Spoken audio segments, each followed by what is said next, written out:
جزیروں اور ویران وادیوں میں قید کر دیا تھا۔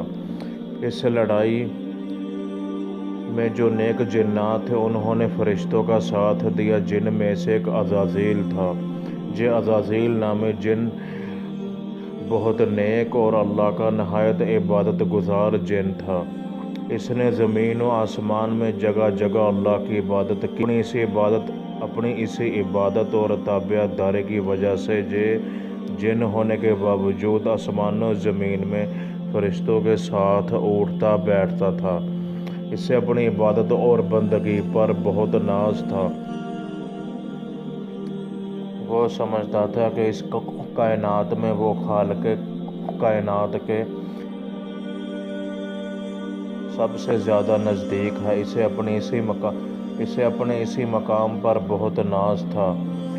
وہ خود کو بہت عقل مند اور خدا کے بہت قریب سمجھتا تھا، لیکن اللہ جو کل کائنات اور ہر مخلوق کا حقیقی خالق ہے، وہ اس کے اندر چھپے شر کو جانتا تھا۔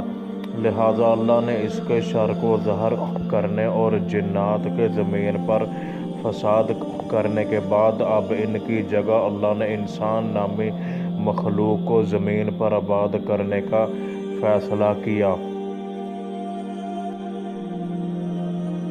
اس حقیقت کو اللہ نے اپنے آخری کلام قرآن میں یوں بیان فرمایا: اور جب آپ کے رب نے فرشتوں سے کہا، میں زمین میں ایک انسان نامی مخلوق کو خلیفہ بنانے والا ہوں، فرشتے کہنے لگے، کیا تو زمین میں ایسے پھر سے کسی کو خلیفہ بنائے گا جو زمین میں فساد مچائے اور خون بہائے، جبکہ ہم تیری حمد و ثنا کے ساتھ تسبیح کرتے ہیں؟ اللہ نے جواب دیا، جو کچھ میں جانتا ہوں وہ تم نہیں جانتے۔ فرشتوں کا انسان کی زمین پر خلافت پر یہ قیاس جنوں کے زمین میں فساد برپا کرنے کی وجہ سے تھا، لیکن اللہ نے فرشتوں کو جواب دیا کہ میں اس عمل کے پیچھے کار فرما حقیقت کو جانتا ہوں، تم اس حقیقت کو نہیں سمجھ سکتے۔ یہ تو اللہ نے اب جنات کے برے اعمال اور فساد کرنے کی وجہ سے ان کو معزول کر کے ان کی جگہ انسان کو خلافت دینے کا اعلان کیا ہے،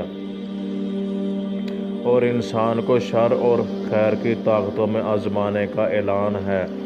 پھر اللہ نے عزازیل نامی جن کے شر کو ظاہر کرنے اور انسان کو جو مقام دیا جا رہا تھا، اس مقام کی حقیقت کو ظاہر کرنے کا فیصلہ کیا۔ چنانچہ اللہ نے اس حقیقت کو یوں بیان فرمایا: اور اس نے حضرت آدم علیہ السلام کو کائنات کی تمام اشیاء کے نام سے خلا دیے، پھر ان اشیاء کو فرشتوں پر پیش کر کے ان سے کہا کہ اگر تم اپنی بات میں سچے ہو تو مجھے ان اشیاء کے نام بتلا دو۔ فرشتوں نے کہا، تو ہر عیب اور نقص سے پاک ہے، ہم اتنا ہی جانتے ہیں جتنا تو نے ہمیں سکھلایا ہے، بے شک تو جاننے والا حکمت۔ پھر اللہ نے انسان اول آدم علیہ السلام سے فرمایا، اے آدم، ان کو ان کے نام بتلا دو۔ جب آدم نے ان کو ان چیزوں کے نام بتلا دیے تو اللہ نے فرمایا، کیا میں نے تمہیں نہ کہا تھا کہ میں آسمانوں اور زمین کے غیب جانتا ہوں، اور ان کو بھی جو تم ظاہر کرتے ہو اور جو چھپاتے ہو؟ اور جب ہم نے فرشتوں سے فرمایا آدم علیہ السلام کو سجدہ کرو تو سوائے ابلیس کے سب نے سجدہ کیا، اس نے انکار کیا اور تکبر کیا اور کافروں میں شامل ہو گیا۔ دوستو، ان آیات میں خالق کائنات نے فرشتوں کے اس قیاس کا جواب دیا جو انہوں نے جنوں کے زمین پر فساد کرنے کی وجہ سے انسان کی تخلیق پر یہ کہہ کر کیا تھا کہ انسان بھی جنات کی طرح زمین پر فساد اور قتل و غارت نہ کرے۔ تو فرشتوں کو خالق کائنات نے یہ فرمایا کہ میں ہی انسان کی تخلیق کے پیچھے اصل حقیقت کو جانتا ہوں۔ پھر خالق نے انسان اول کو زمین و آسمان کی تمام اشیاء کا وہ علم دیا جو فرشتوں کے پاس نہیں تھا، کیونکہ فرشتوں میں سے ہر فرشتے کے پاس زمین و آسمان میں صرف اسی چیز کا علم تھا جس پر اللہ نے اس فرشتے کو مأمور کیا تھا، لیکن انسان اول کو زمین و آسمان کی سب اشیاء کا علم تفویض کیا گیا۔ یہی وہ اشیاء کا علم ہے جسے آج ہم سائنسی علم کہتے ہیں۔ دوستو، کیا ہم نے اس بات پر کبھی غور نہیں کیا کہ انسان اس دنیا میں بالکل لا علم پیدا ہوتا ہے، لیکن پھر یہی انسان جب عقل و شعور کی دنیا میں داخل ہوتا ہے تو پھر زمین و آسمان کی ان گنت اشیاء کو دیکھنا اور سمجھنا شروع کرتا ہے۔ پھر ان میں سے ہر اشیاء کی خصوصیات کے مطابق انسان ان کو ایک نام دیتا ہے۔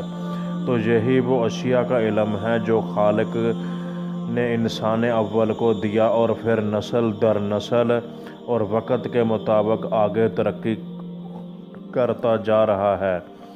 پھر دوستو، فرشتوں، جنات اور انسان کی تخلیق میں ایک خاص فرق یہ بھی ہے کہ فرشتوں اور جنات ہماری اس دنیا کے پار بھی خالق کی قدرت کے جہان دیکھ اور سمجھ سکتے ہیں، لیکن انسان کا معاملہ ان سے الگ ہے۔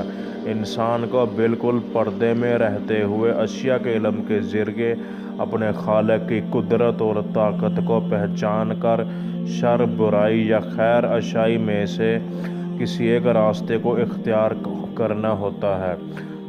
خالق کائنات نے انسان کو جو دیکھنے، سننے، سمجھنے اور اچھائی برائی میں پہچان کرنے کی صلاحیتیں دی ہیں، وہ اسی لیے دی ہے تاکہ انسان صحیح راستے کا انتخاب غیب کے پردے میں رہتے ہوئے کرے۔ لہٰذا ہر انسان کو چاہیے کہ وہ اپنی ان صلاحیتوں کو زیادہ سے زیادہ استعمال کر کے اس دنیا میں اپنا صحیح راستہ تلاش کرے۔ اگر انسان ایسا نہیں کرتا تو اسے جواب دہی کے لیے تیار رہنا چاہیے، جیسا کہ خالق کائنات نے سورہ بنی اسرائیل میں واضح طور پر فرما دیا۔ بے شک اس بات کے متعلق سننے، دیکھنے اور عقل سب کا سوال ہوگا۔ تو دوستو، جب فرشتوں نے دیکھا کہ انسان کا اس کائنات کے متعلق علم ہم سے زیادہ ہے اور غیب کے پردے میں رہتے ہوئے اپنے خالق تک پہنچ رہا ہے، تو فرشتوں نے فوراً اپنی عاجزی کا اظہار کرتے ہوئے اپنے خالق کی حمد و ثنا بیان کی اور کہا کہ ہمیں بس اتنا ہی علم ہے جتنا تو نے ہمیں سکھایا ہے۔ دوستو، جب کسی کو کوئی عہدہ یا منصب دیا جاتا ہے تو پھر اسے کچھ سہولیات بھی دی جاتی ہیں تاکہ وہ اپنی ذمہ داری آسانی سے پوری کر سکے۔ لہٰذا اللہ نے جب انسان کو خلافت کی ذمہ داری دی تو آسمان و زمین میں جس جگہ یا چیز پر جو فرشتہ مأمور تھا، سب کو انسان اول کو سجدہ تعظیم کرنے کا حکم دیا تو سب فرشتوں نے حکم کی تعمیل کی۔ دوستو، اسی لیے ہم کائنات کی ہر چیز کو اپنے آگے مسخر دیکھتے ہیں اور ہم بآسانی ہر چیز کو اپنی مرضی کے مطابق استعمال کر لیتے ہیں، جیسا کہ فرمان الہی ہے۔ کیا تم لوگ نہیں دیکھتے کہ اللہ نے آسمانوں اور زمین کی ساری چیزیں تمہارے لیے مسخر کر رکھی ہیں اور اپنی کھلی اور چھپی نعمتیں تم پر تمام کر دی ہیں؟